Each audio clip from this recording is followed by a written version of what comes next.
Welcome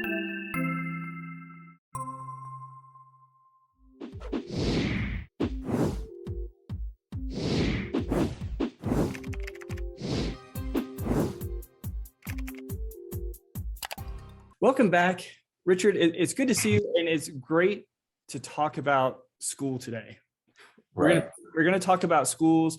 We're gonna talk about schools as it relates to COVID, but we're gonna get real when it comes to schools today. Oh yes. What's happening in schools today, and maybe kick off a little bit of a mini series where we're going to talk about schools. Yeah, I hope we can keep doing this. I'd like to think in terms of a mini series. You're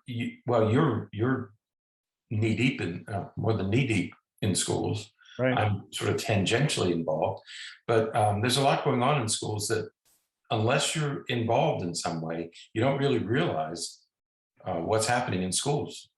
Right. This year. Mm-hmm. Yeah, and I think that many parents who send their kids to schools every day, they're not even fully aware of what's happening at schools, what schools are trying to do, what schools are unable to do. And so, yeah, it's important for us to talk about. Right. And I thought, we're like it or not, we're approaching the end of the year. We were laughing about it the other day in a meeting because it seems like time is going by very slowly, and yet here we are facing Halloween, Thanksgiving, and the holidays, and all of a sudden another year is almost gone by. And when that happens, as we approach the end of the year, there's something in our DNA that says, let's take stock of the year that we just had and let's look forward to the new year. Mm-hmm. And so that's sort of happening, pandemic or no pandemic. That's what happens at this time of year. I thought, okay, let's take stock and see where we are. Yeah. And so we're going to talk about schools and what's happening for schools and for students, especially, of course, as it relates to COVID and the effects that COVID has had on just about everything associated with education. Right. It's really difficult to identify anything that hasn't been influenced and truly in a typically negative fashion when it comes to COVID and kids and schools and what we're trying to do in education. Right. Under these very difficult circumstances. Absolutely. I mean, we've missed a lot. When we think about the shutdown of everything in early 2020 as a result of COVID and just the subsequent year and a half or so, or over a year and a half now, of what we've been going through, all the things that we've missed. But, again, we don't really think too much about what kind of effect this has had on education. Right. I saw an interesting graphic or meme, I'm not sure which one you would want to call it, the other day that talks about when was the last time students had a typical school year. And it for sixth graders, so your first year in middle school right now, the last time they had a typical school year was when they were in third grade. That would have been the 2018-2019 school year. Right. So that was 3 years ago.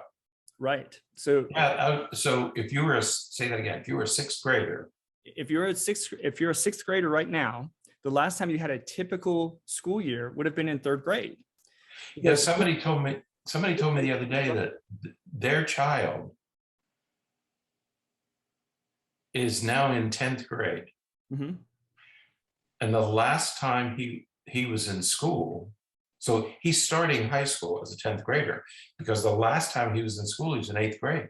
Right. And the last time he had a normal school year, he would have been in 7th grade. Right. So it's so all those transitions of what 8th grade means and what your freshman year means and what wow, he missed all those. Right. And I think about especially about elementary school kids. Think about what that means for a third grader. A third grader in Florida,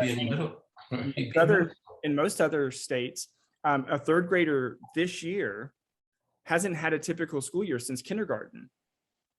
And So the kindergarten kids, a second grader has never had a normal school year. never had a normal school year. Yeah. So they don't even know what it's like.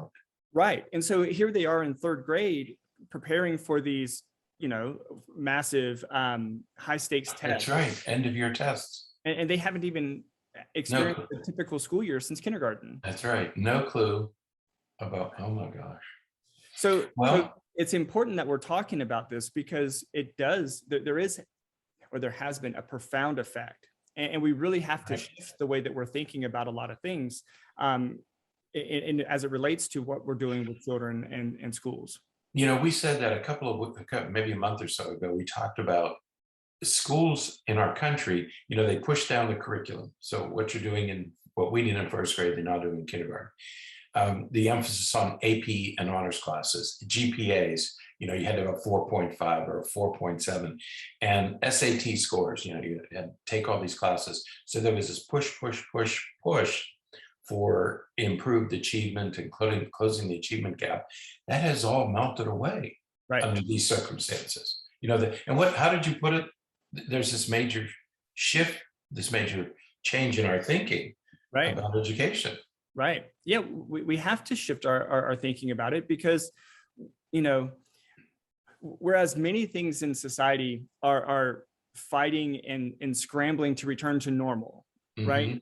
Stores are open and we're thinking about, here we are approaching Halloween and Thanksgiving and Christmas, and everybody's so frustrated that we missed them all last year, and everybody's hoping to celebrate them again this year. Things are starting to look normal. Things are starting to look, despite what the numbers say as it relates to like the Delta variants and everything else, everything is scrambling to get back to normal. Meanwhile, in schools, it's anything but normal. Exactly. And that's what struck me, because I thought, this is the first year that this is the first Easter. No, we missed 2 Easters. 2020 and 2021. Right, largely. Right. Yeah. Mm-hmm. And we missed the Halloween, we missed the Thanksgiving, we missed the Christmas holiday season. But now we notice, and you're right, it starts to look normal again. You walk into stores and you see all this Christmas stuff out, and your people are making travel plans for Thanksgiving. They're going to get into airplanes and fly to see or drive to see their relatives. And so you're right. And on one way, it's beginning to look normal, but in schools, it's anything but normal. Right. And unless you're in, and as you say, even some parents don't realize how much schools were affected and continue to be affected by the pandemic. And it's not only in this country. When we were doing research for this, we were finding articles from Spain, South America, Asian countries, the Pacific Rim. All students all over the world have had this same kind of effect.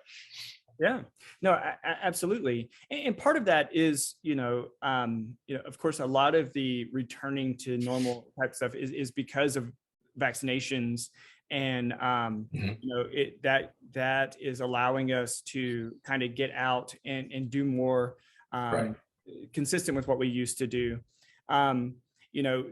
Because of the Delta variant and some other things, and breakthrough infections and all of that kind of stuff.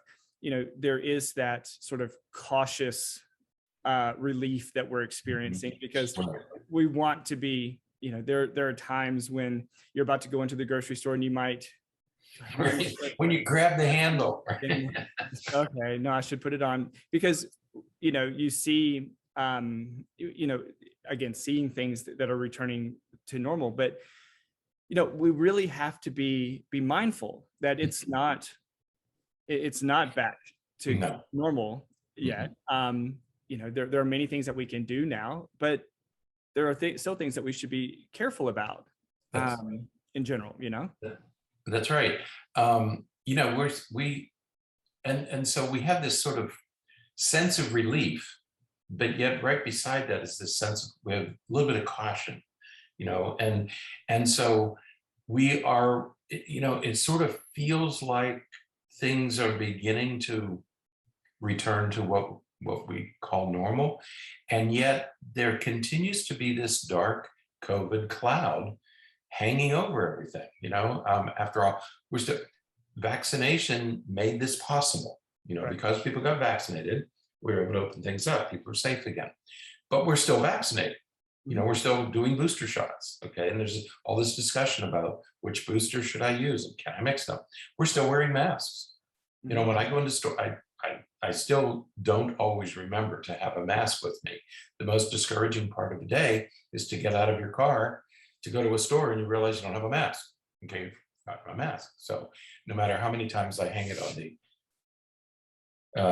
turn signal handle in the car, that's where I hang my mask. So I go to grab my mask and it's empty. There's nothing there, which means somebody else took it. So we're still wearing masks. We're still being cautious. When somebody gets too close to us that we don't know, there's this little visceral response that we get, sort of that fight or flight response, because this person, I don't know this person, and they're very, very close to me. And so that we're still doing that. When somebody offers to shake hands with you, you sort of recoil from that.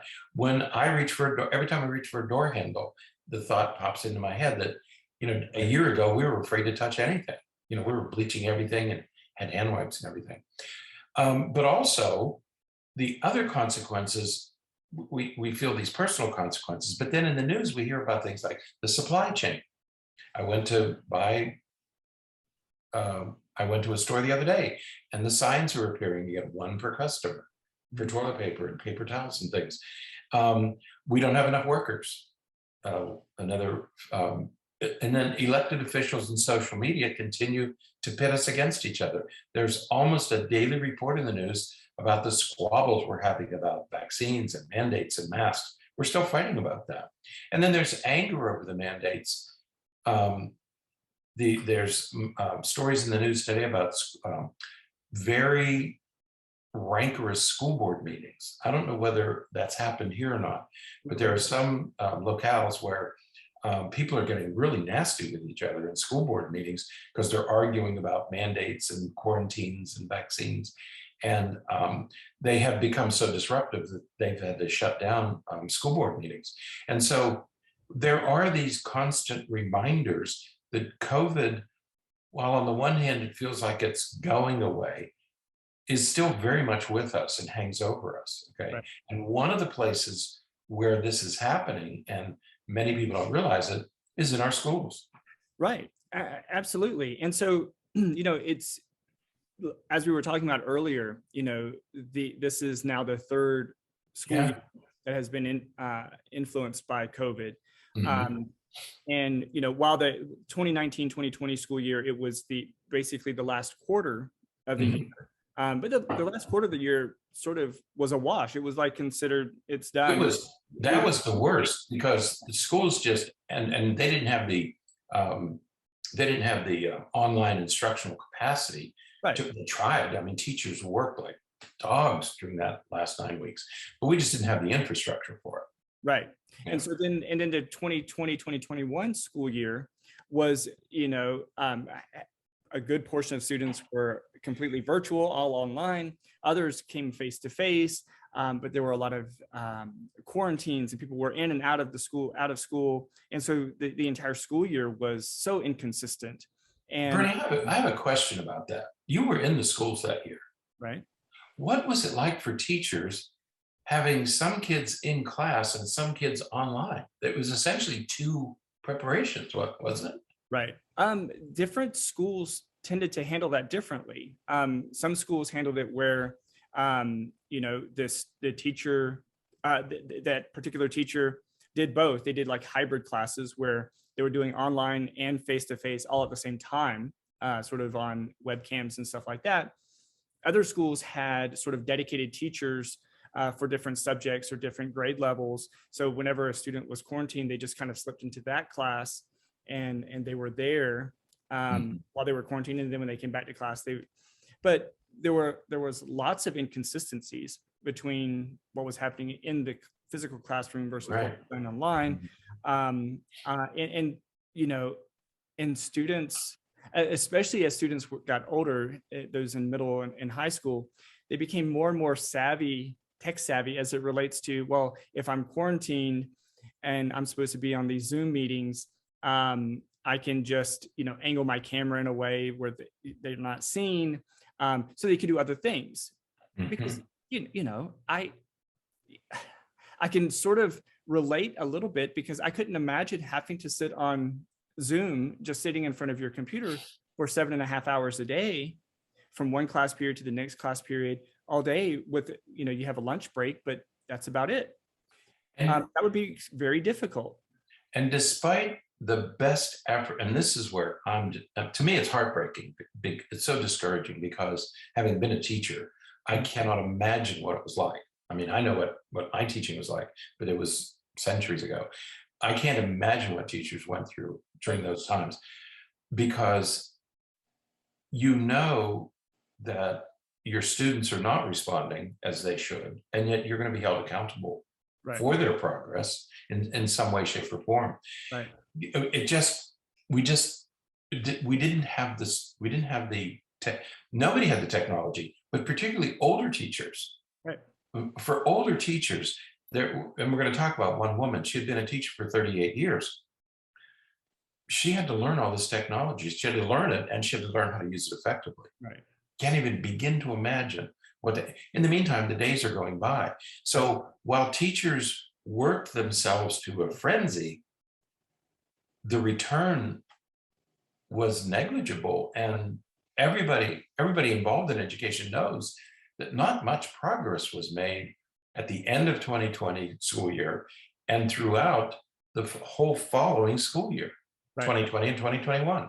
Despite all the work, very little progress. Well, and not only was there very little progress, but it developed, what I've noticed is it developed a lot of, we'll just call them bad habits.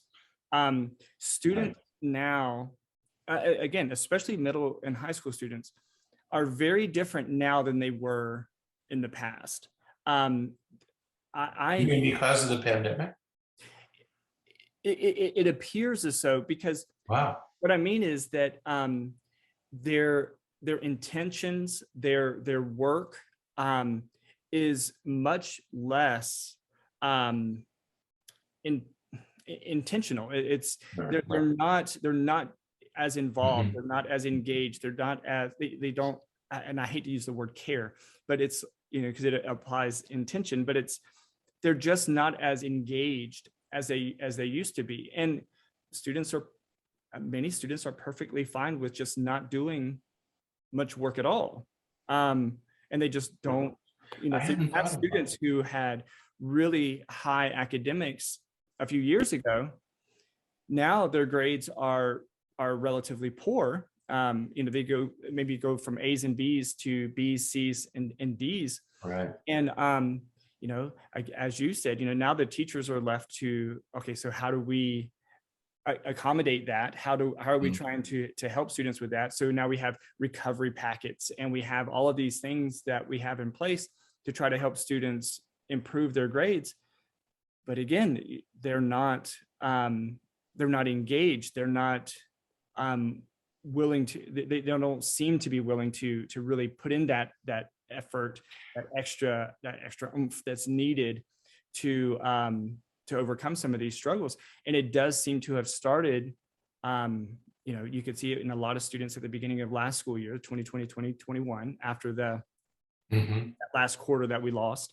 But certainly this year, it's really obvious. I hadn't thought about the sort of the bleeding of the bad habits, that sort of has also crept into this. And I hadn't thought about, I knew it occurred, but I never expressed it in any way. But you're right. And it's not laziness. It's not that they're lazy. Right. It's just that they developed a different way of going to school. Prior to the pandemic, there was a level of engagement that students brought. There was a routine, there was engagement, mindfulness, thoughtfulness, intentionality. Well, yeah, I think that what it almost feels like, and this this relationship just came to me as you were saying that. Um, School, it almost seems as though school for many students just sort of lost its importance. Yeah, that's right. Mhm. I mean, if you can, and you know, obviously this is a bit of an exaggeration, but not too much. If you can have a cough and then they send you home for 17 days to quarantine because you had a cough or somebody else in the classroom had a cough and they're not sure, you know, Right. which was happening at the beginning of this school year and certainly last Good. school year, school kind of loses its importance. And you go home and you're home for 2 weeks, and you know you're supposed to be doing work when you're at home, but You're you not. come back and you don't hadn't done the work, and they're like, okay, the schools, you know, because they want the students to learn, they say, okay, well, here's the information, you know, let's get it done as soon as we can. It's like, okay, well, what's the big deal? Right. You're right. Education became, I mean, the other message there was, it's not as important as some other things. Right. It was the most important thing that they did prior to the pandemic. Suddenly it got pushed way down on the list. Mm-hmm. Yeah. It's interesting. Yeah. It just became less important. Right. Mhm. So it's so as you know, again, we talked before about many students now, you know, they have not had a typical school year for years. Right. Um, Right. you know, not since the you know, it would have been the 2018-2019 school year that they had a full year that was typical. Yeah. And so we still have students who are being quarantined. We still have teachers who are being quarantined. You know, we still have, and in fact, there's some recent evidence to suggest that kids are getting sick at a much higher rate now than they were before. And so, you know, so it is still very present. It is still very, a very active factor when it comes to schools. Right. Yeah. So, yeah, my grandson is in first grade and the class was exposed. So he's going to be tested tomorrow and he's going to be off for a week. Yeah. So he's a first grader, going to lose a week of school. Yeah. Hopefully it's just a week. There was a student that I was working with who did virtual school all of the 2020-2021 school year. He was virtual the entire year. Right. In our district, students had to go to a formal virtual school like Florida Virtual or something like that, or they had to come back to school. There was no more, Right. The schools, individual schools didn't offer virtual schools anymore. And so he came back to school, and the very first day, somebody in the classroom was exposed. So he was Kicked out again for the first 2 weeks of school. So he was on virtual school all of last year. In the first 2 weeks of this school year, he was quarantined. Yeah, I mentioned a couple of weeks ago, I had one family, I think their children were in like kindergarten and first, or the young kids, or first and second. And those kids, I think by the 6th week of school, had missed 3 weeks of the first 6 weeks of school. Right. Yeah. Mm-hmm. Right. Yeah. So we have an article that's linked in the show notes that talks a little bit about how much stress this creates. Mm-hmm. You mentioned, you know, some of these examples that we have of teachers and different people who are veterans who have been in education for a long time. Right. But this one woman, I mentioned her earlier. She's a 38-year veteran. She teaches 6th grade. And she said, I felt like a rookie. She said, I felt like a first-year teacher again. She said, I knew the curriculum. I knew what needed to be taught. But she said, learning all this technology. I mean, this woman, she's in her late 50s, maybe 60. And so she's just beginning to learn all this technology that she didn't know anything about 2 years ago. And she said that over the past years, since No Child Left Behind, teachers have been under enormous pressure for the past 20 years about high stakes testing and core curriculum and all this stuff and all these changes that have occurred. And she said the pandemic was simply the last straw. So she is now she's retiring, she's leaving the profession. And this is a very effective, very experienced teacher. Not only are her students getting missing out, but this is the kind of teacher who can teach new teachers how to do their job. So we're losing those mentors. That's who's leaving the profession now, are the mentors who can really help new teachers. So she decided to leave. Another one is a high school teacher, and he talks about just sitting on the sofa thinking about life. It was kind of it wasn't meant to be humorous, but he said, I sit on the couch. He said, I found myself sitting on the couch for 5 straight days during the winter break and just pondering my existence. And he said, that's something I never do. This is a high school teacher and coach, and he's integrally involved in his school. But he said, this has just changed everything for him. He will continue teaching, but he said it's taken a personal toll on him. Right. And in this same article, they interviewed a woman who teaches at Bowdoin College in Maine, and she studies teacher burnout, and she's using words like demoralization, exhaustion, uncertainty. And she said, what has happened to teacher, now this is somebody who does this for a profession, who studies teacher burnout. And she said, what teachers are going through right now is unsustainable. They just simply can't continue. Absolutely. And that's it. Yeah. And it does lead to burnout, to just feeling so overwhelmed and stressed, and it's just not sustainable. Right. It just can't continue. Looking at some of the statistics, right? 78% of teachers are having to do extra work because of all of the online and remote work that their students are doing. I have friends who are teachers, and teachers that I talk to every day, who are, working every evening and every weekend, trying to adapt what they're doing to make it fit online for those students who end up being quarantined. Right. Trying to adjust and adapt to, all of these changes that happen at any minute. It's overwhelming.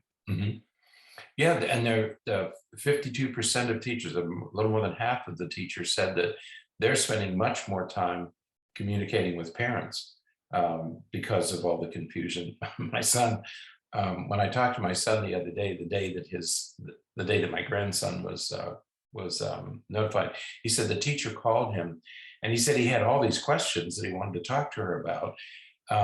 But the teacher said, I'm sorry, I'd love to continue talking, but I have 38 more families that I have to call. Right. Because there were two classes involved. She said, I have 38 more parents that I need to call.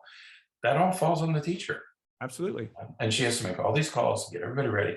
That's all added to their regular workload. Right. And then there's an increase in meetings, of course.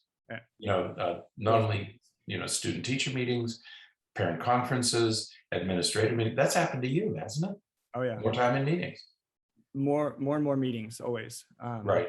And if you're in meetings, if you're an administrator and you're in meetings, that's what administrators do. But if you're a teacher or a counselor, that's taking time from the work that you're supposed to be doing. Right. So it's adding extra hours to everybody's workday.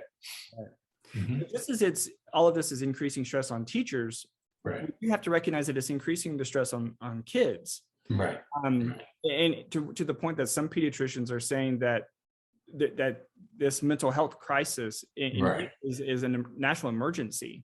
That's right. Yeah. These three groups have gotten together. The pediatricians have become concerned enough because, of course, they're on the front lines. So parents, but the American Academy of Pediatrics, the Children's Hospital Association, and the American Academy of Child and Adolescent Psychiatry, there's 77,000 physicians and 200 hospitals. And they have issued a statement and said that we have got to slow down. We've got to recognize what is happening to children. And one of the and we've said this before on some of our podcasts, that we knew, everybody who was involved with children knew that mental health disorders were increasing in children prior to the pandemic. But the pandemic has really brought this to the fore. Suicide, by 2018, suicide had become the second leading cause of death in children 10 to 24. That's an alarming statistic. Now, and what's important about that, as we kind of go into some additional statistics, is that was 2018, prior to the pandemic. So this is prior to the pandemic, suicide was the second leading cause of death in folks 10 to 24 years old. right.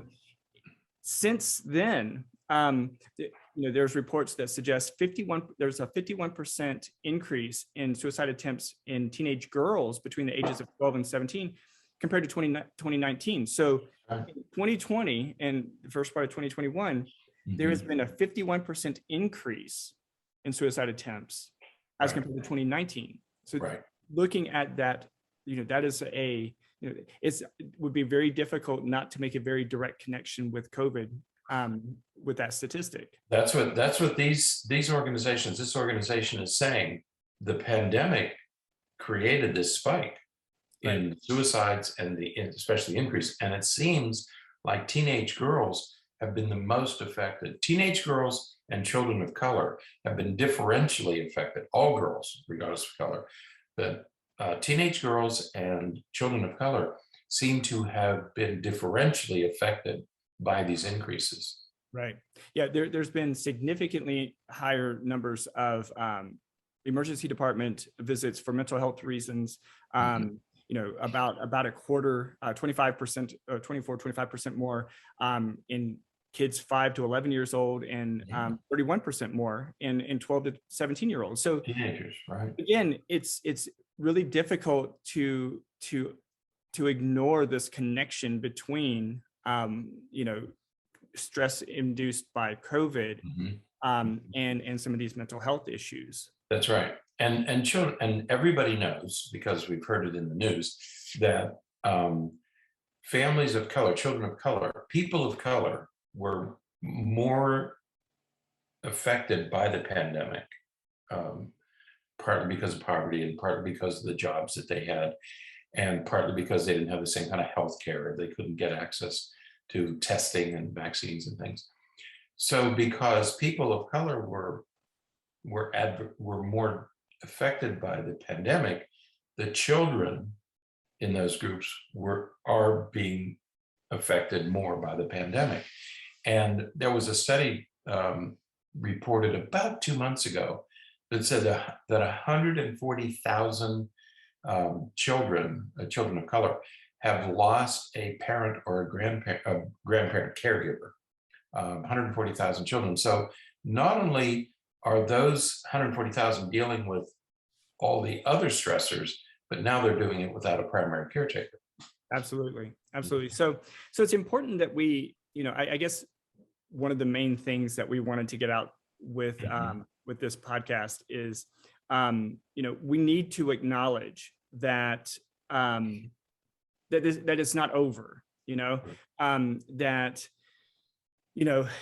there continues to be concerns and problems, and that we have these issues related to what's happening in schools and what's happening with our students because of COVID. There continues to be quarantining.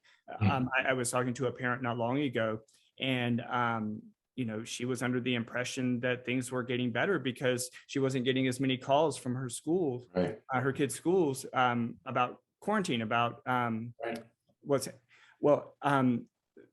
course, what parents don't know is that school districts and local health agencies are simply just changing the way that they do some of those things. So, unless I think in some districts, at least, except for in kindergarten, because it's sort of expected that students are all over the place. If one student is positive or something, then the whole class is quarantined. In most other grade levels, if one student tests positive, then it's just students within like that 6-foot perimeter, 6-foot circle around them. Those students may be quarantined, and nobody else is. And so nobody else will get a call. Nobody else will be told anything.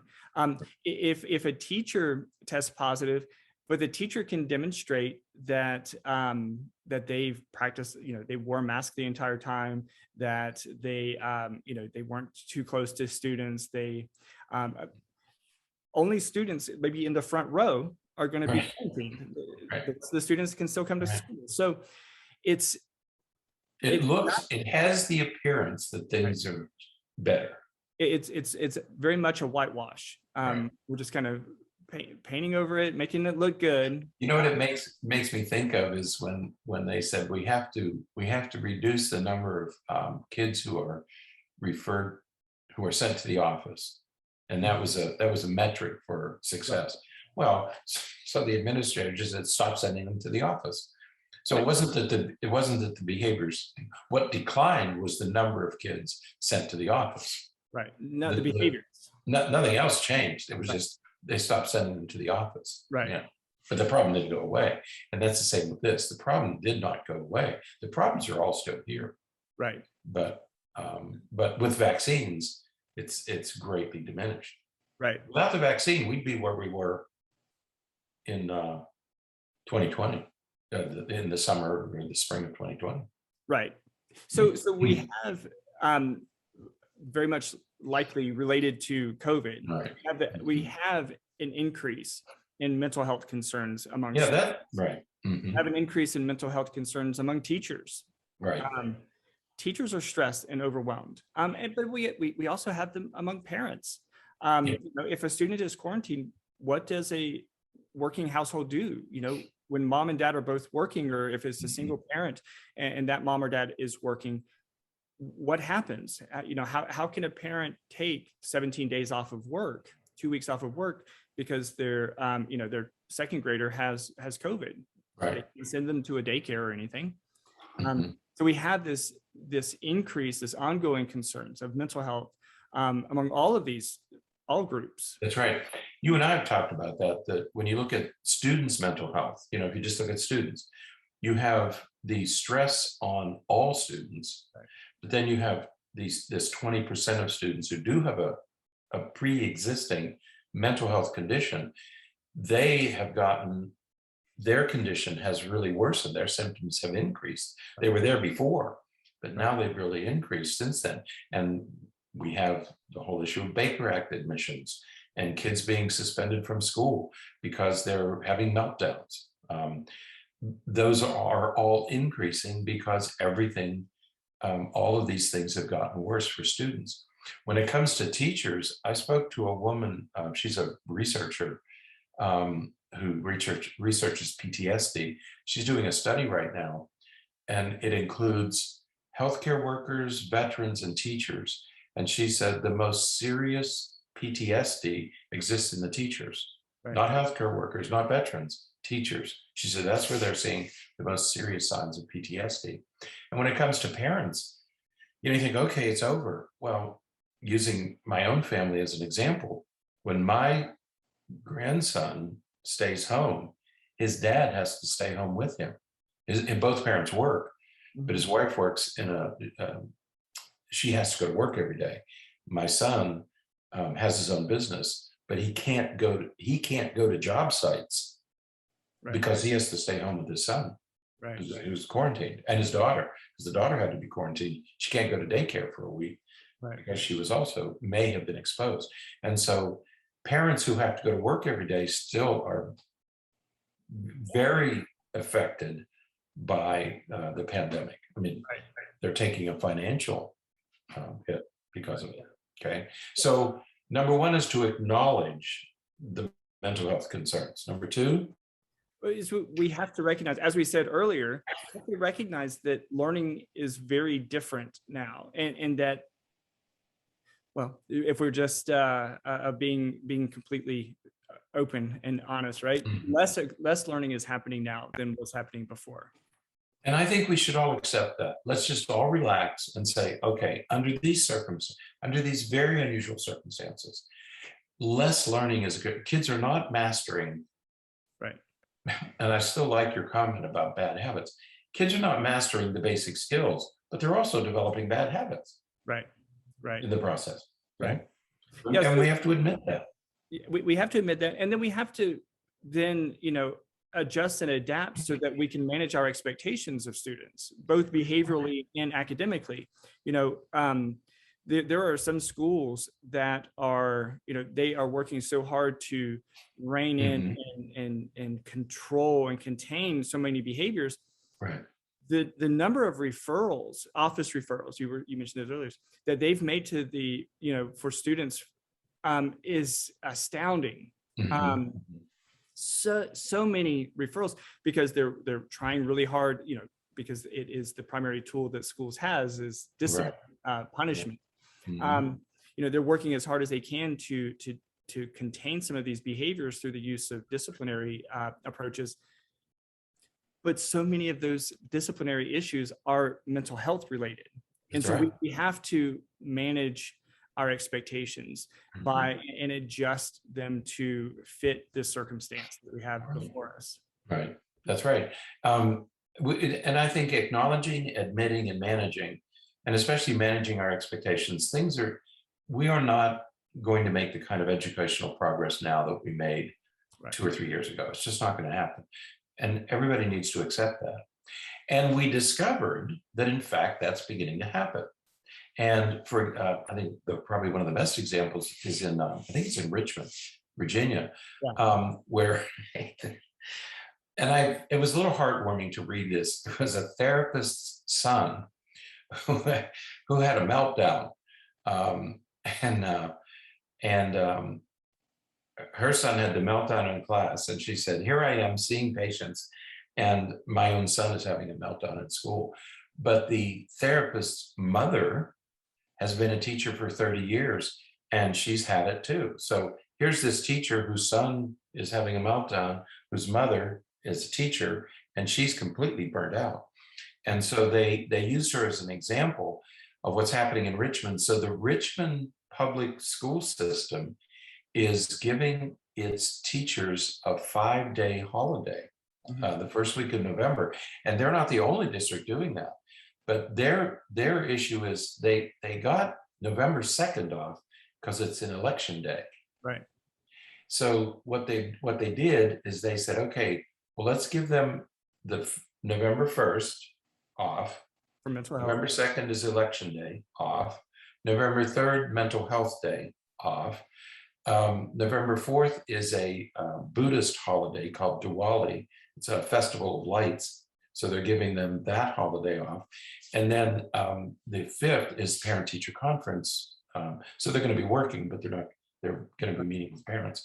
And so they're giving, the district has arranged for teachers to have sort of a 5-day break for everybody, okay? And the South St. Louis school districts did the same thing. They gave their teachers 2 days off. Okay? Yeah. So yeah, we have some of those creative and really proactive approaches to dealing with teachers' mental health, because you do that, or you deal with teachers calling out the night before and saying that they can't make it in because they're so overwhelmed, and then you're scrambling to find substitutes, and who aren't available. Just aren't any. There aren't any substitutes. Right. And that's another thing parents don't realize. I talked to a teacher I talked to a principal the other day, and there are 5 classes that don't have teachers just in her school. Right. It's not a big school. Yeah, one of the schools that I work at, a teacher sent out an email to all the faculty on at the school and said that she was looking for a substitute because she has this planned day that she's going to be out.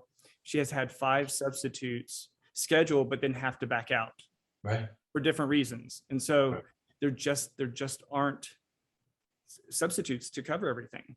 Yeah, this principal said, if you know anybody at all who can teach, send them to me. I'll give them a choice of whatever class they want. Right.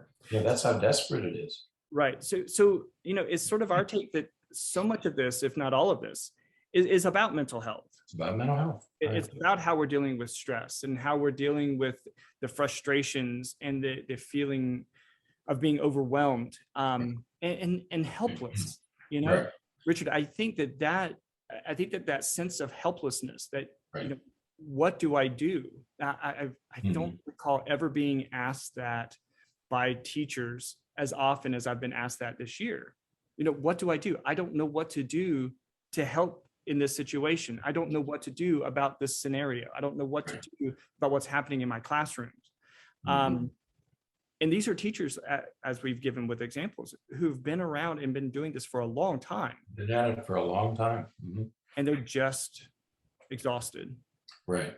So for us, I mean, it's very clear that most of the issues that we're dealing with in schools are mental health issues. Right. As you say, it's about stress and anger, divisiveness, exhaustion. I mean, how demoralizing must it be for a teacher? Must it be for a teacher to work as hard as they're working, and then they see a school board meeting where people are screaming and fighting with each other, and they're thinking, wait a minute, we're looking to you for help and assistance, and you guys are fighting about whether we should wear masks or have mandates. I mean, there are more important things to be doing. So our suggestion is, because what to us the perspective was, as we deal, when we get an individual who is stressed and exhausted and feeling helpless and hopeless, this is what we do. And I think we need the same kind of thing for institutions, right?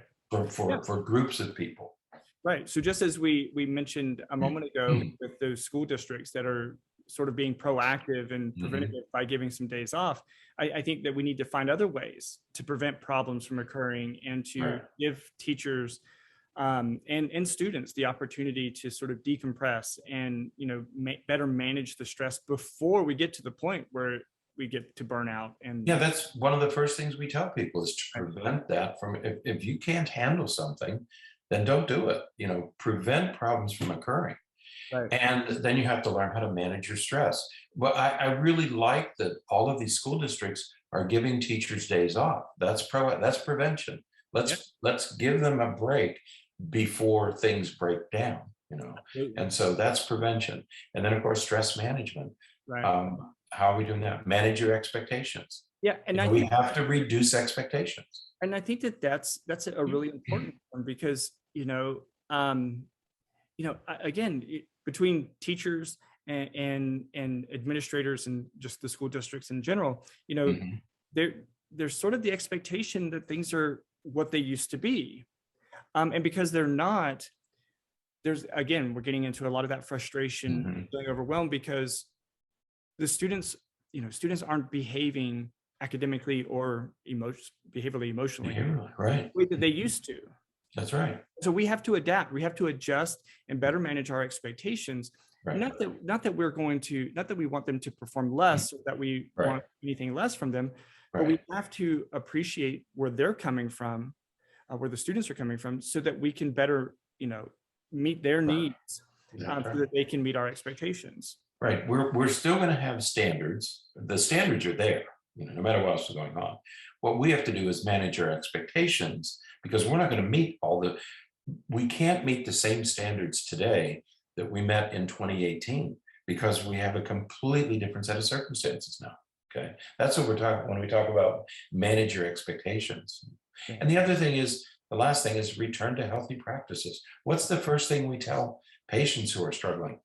Eat well, sleep well, exercise, and manage your emotions. Absolutely. So, yeah. And get back to those healthy practices. And, and I think it's important, we've talked about before about giving kids a mental health day, right? We talked about that not a couple weeks ago. It's important that teachers consider the same thing. Now, I know, just as you know, teachers just can't take a day off. That's right. Talking about how there are no substitutes. Some schools have, middle and high schools have addressed that by allowing teachers to teach classes during their planning periods, and so they get extra pay to do that. But that's overwhelming. That's taking away their plan. When are they going to plan? They're going to plan at night. They add to their right. So teachers need this time, but that is going to be sort of a higher up thing. You can't just expect teachers to say, okay, I'm just going to take tomorrow off for a mental health day. Right. Because then what happens? Then they're just behind. They're gonna, and they're imposing on their colleagues because their colleagues have to cover their classes. yeah, And so there's also that you're imposing on others. absolutely. So we have to, we have to figure out systemically how we can make that, how we're going to make that happen. We also have to be mindful, what we were talking about with expectations. We have to, in the midst of so many mental health issues, in the midst of so much stress and everything, academic gains are not going to be what we want them to be. Not for every student. There's going to be many students who just aren't going to be able to keep at the pace that they typically would be able to because of being so stressed and overwhelmed. We have to be mindful of that. So, I think that, in doing so, we have to, again, it kind of goes back to adjusting those expectations, right? Right. Mm-hmm. Yep. And I don't know what's going to happen later, because one of the things that I'm hoping does not happen is that, okay, now that we are back to normal, how are we going to make up for all this lost time? How are we going to? We're not going to. Right. It's lost time. There's nothing we can do about that. We can't make up for it later. These kids have lost instructional time. Right. They've lost skills that they normally would have learned. And we're not going to make it up, and we shouldn't. That should not be imposed on parents, teachers, or administrators, or students. You're not going to take students who are struggling to keep up with things now, and then later on say, okay, now we want you to do what you need to do for now and what you missed last month, last year. Right. They're not going to do both. They too will become overwhelmed and disengaged. Right. Right.